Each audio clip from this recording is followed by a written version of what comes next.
Party మీకు అండగా ఉంది, చెల్లమ్మతో నిలబడతా, నాది బాధ్యత. ఏం కంగారు లేదు, మీరు కోఆర్డినేట్ చేసుకొస్తాలి. మీరు టచ్ లో ఉన్నారు కదా, నేను చెప్తాను. పిల్లలు బాగా చదివచ్చు, టైం వచ్చినప్పుడు ఏం చేయాలి నేను చూసుకుంటాను. నేను కంగారు పడదు.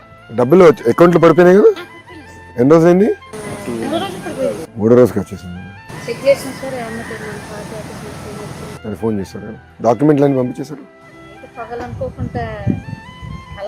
బాధ్యత కదమ్మా, ఇప్పుడు మనకు సొంత అంతే కదా, అంతా మనమే కదా, మనం చూసుకోవాలి కదా, మన బాధ్యత. తెలుగుదేశం పార్టీ అంటేనే ఒక పెద్ద కుటుంబం. అందుకే ఇప్పుడు అంటున్నాం, నా తెలుగుదేశం నా బాధ్యత, అందరిది. అందరూ కలిసికట్టుగా చేయాలి కదా. ధైర్యంగా ఉండి తల్లి, జాగ్రత్తగా చూసుకోమ్మా, జాగ్రత్త చూసుకుని నేను టచ్లో ఉంటాను. బాయ్ నాన్న, బాగా చదవాలరా. ఉంటానమ్మా, నేను చూసుకుంటా. నాది బాధ్యత, నాకు వదిలేసి నేను చూసుకుంటాను. ఇంకా నాకు వదిలేసి జాగ్రత్త, టచ్లో ఉండి ఉన్నట్టు. ఏం చదువుతున్నావు?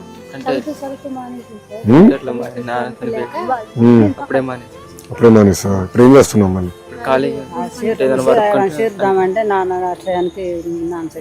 అంటే ఇప్పుడు చదవాలి కదా వీడు. ఎంత 10th చదివా 11th చదివా? అరే నువ్వు చదువుతావు, నేను చదివిస్తా. నువ్వు చదవాలా, కనీసం 12th వరకు అయినా చదవాలి కదరా. చదువు లేకపోతే కష్టం కదా రేపు. నేను చూసుకుంటాను. చదువు తర్వాత మంచి ప్రయోజకం మార్చే బాధ్యత నాది. ఓకేనారా? వివరాలు తీసుకుని చంద్రశేఖర్ అటాచ్ చేయండి. ఉంటానమ్మా, జాగ్రత్త. ఉంటా, జాగ్రత్త చూసుకో. నేను టచ్లో ఉంటాను. ఉంటాను తల్లి.